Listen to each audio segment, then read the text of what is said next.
building your e-commerce strategy in China. Now this is thoughtful.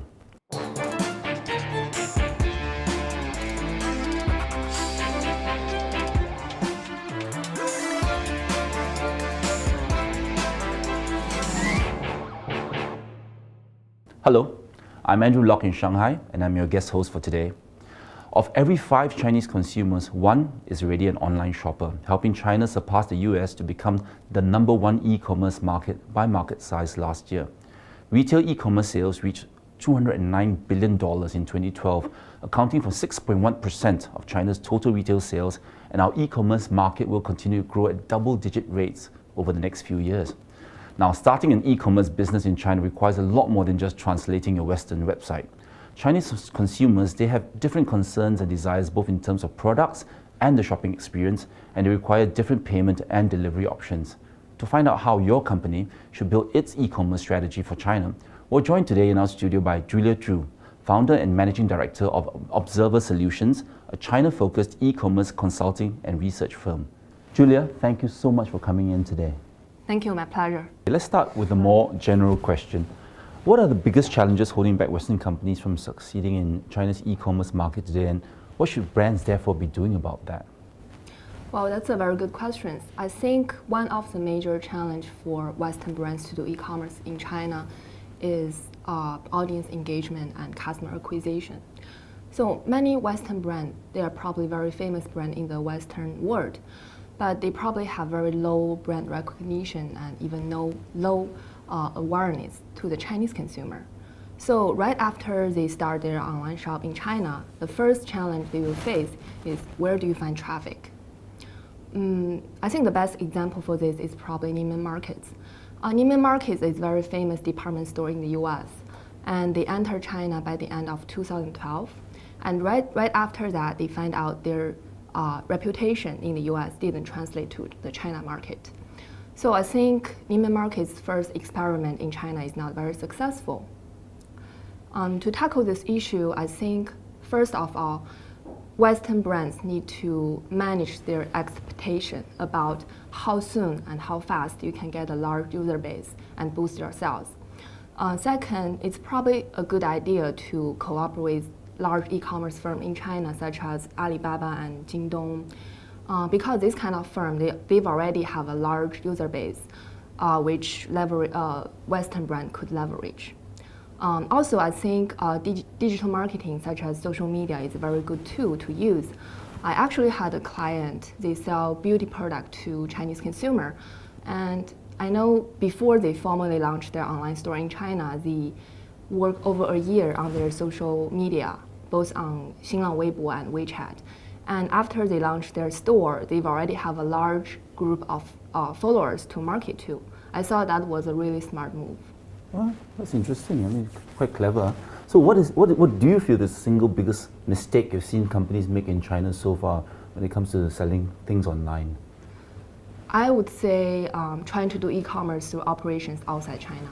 For example, build an e-commerce website using a server outside China's Great Firewall. Okay.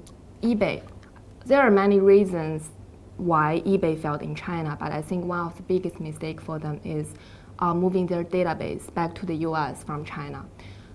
They didn't take into account the digital war between China and the US. And it was reported that after that move, many eBay users, like Chinese users, couldn't log in their account. And you can imagine what kind of damage that will cause, both for eBay as a firm and for the Chinese users. Another example is simply translate an English website into Chinese. I recently just came across this kind of website. It's a famous Western brand's China e-commerce store. I look at their homepage and major section of the store. It looks like a decent Chinese website, but when I actually click on a product and went to the detailed page, I found out all the descriptions are still in English, and the size information are displayed in Italian sizes. You can see for Chinese consumer, they will have no idea about whether or not that product is suitable for them. Now, what do you feel then are some of the key differences between Chinese online shoppers and those in the West, in the rest of the world? Well, I think China e-commerce market is fundamentally different from the e-commerce market in the Western nations. That is, Chinese online shoppers at this stage, they still prefer to shop at marketplaces such as Taobao and Tmall. The key reasons here is trust. E-commerce in China still have a relatively short history. So many Chinese consumers, they comparing to an unknown standalone online store, they feel more comfortable to shop at Taobao, where their online shopping experience is first developed. More importantly, I think marketplace serve an important role as a third party who can regulate the online shopping order and protect the consumer rights. For example, Tmall.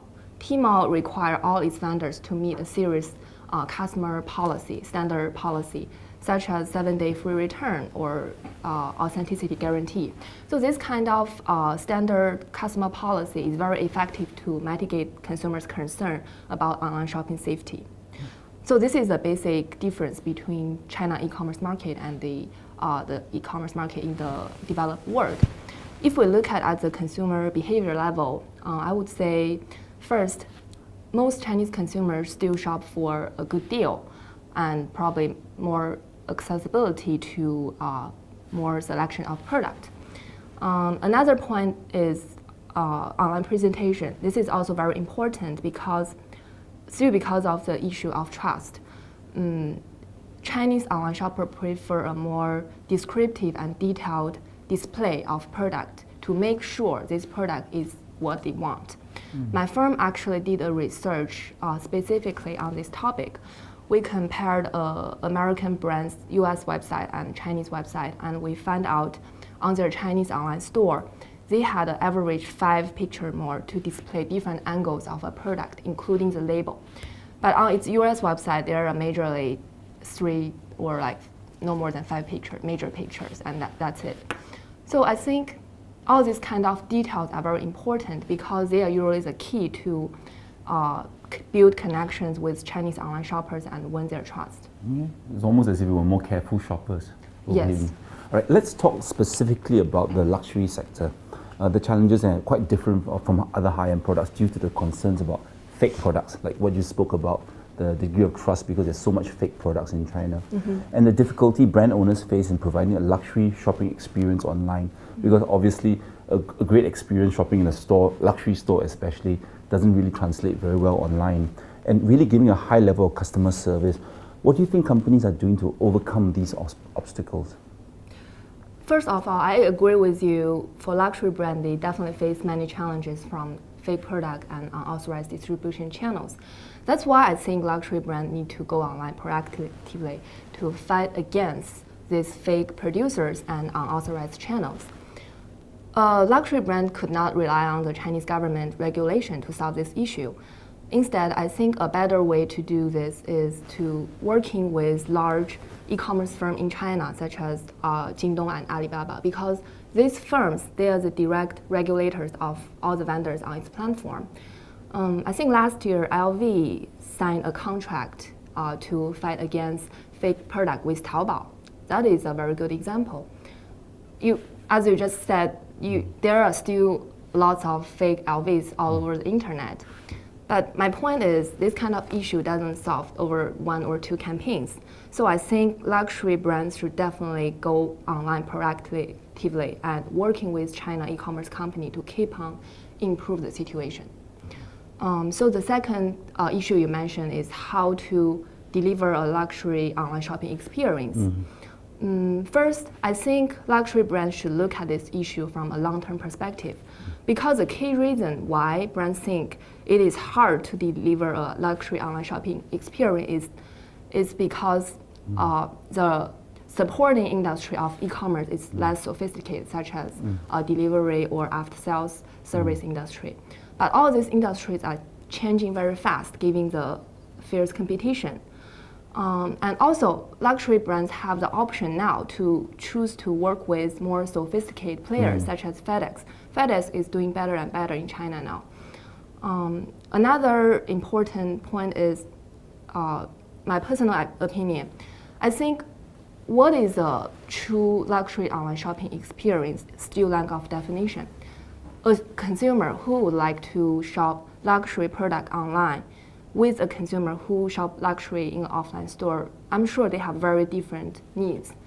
So I don't think luxury brands should consider this online shopping experience issue using the standard which they will use for offline store. To build a better online shopping luxury experience, I think luxury brands need to think out of the box to be creative.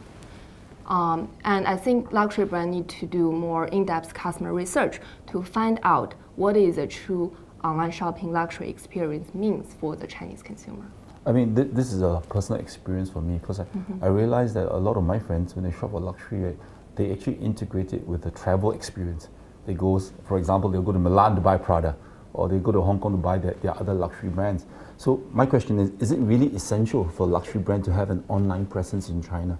And if they aren't online now, right, do you feel that it's too late? Well, I don't think it's too late, but the time is definitely now, and it's definitely essential for luxury brands. So you think it's online. absolutely essential, even though luxury occupies a category that's completely different from other products?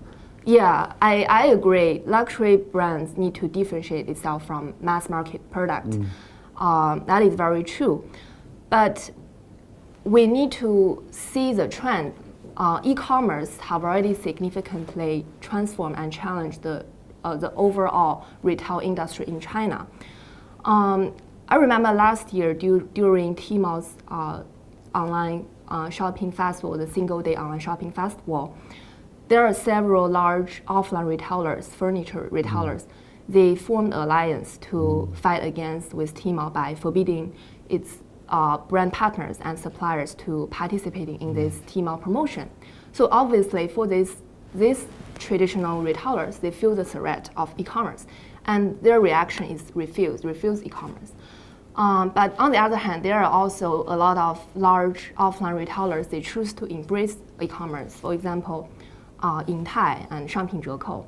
So my point is, whether or not you choose to refuse it or embrace it, the digital revolution is already happening. And even though luxury brands is different from mass market product, I don't think that means luxury brand will not be impacted by the digital revolution. That's why I think luxury brands should embrace e-commerce into a multi-channel strategy and start that as soon as possible, because you will need time to learn about the market to develop your operations in China. Let's take a break to hear from our sponsor. And when we come back, Julia will talk about her time at Alibaba in China and what that site could be doing better to help retailers in China.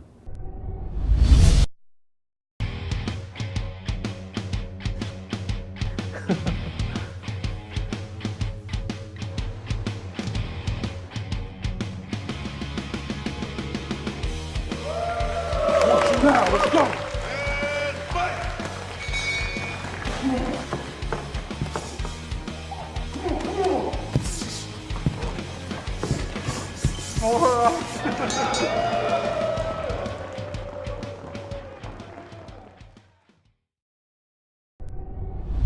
Welcome back. We're in the studio today with Julia Chu, founder and managing director of Observer Solutions, talking about building an e-commerce strategy for China.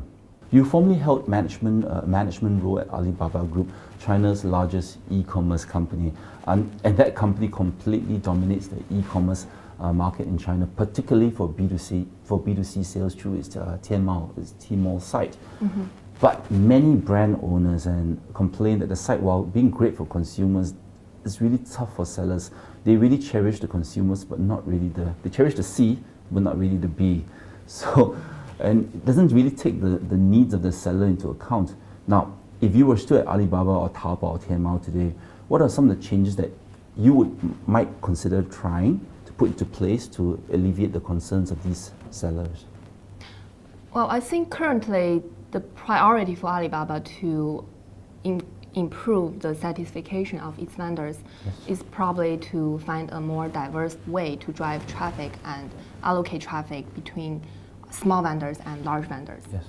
Because currently, if a vendors want to drive traffic to its store, especially for new stores, the most efficient way probably is buying keyword advertisement on Taobao or Tmall, or other kind of advertisement.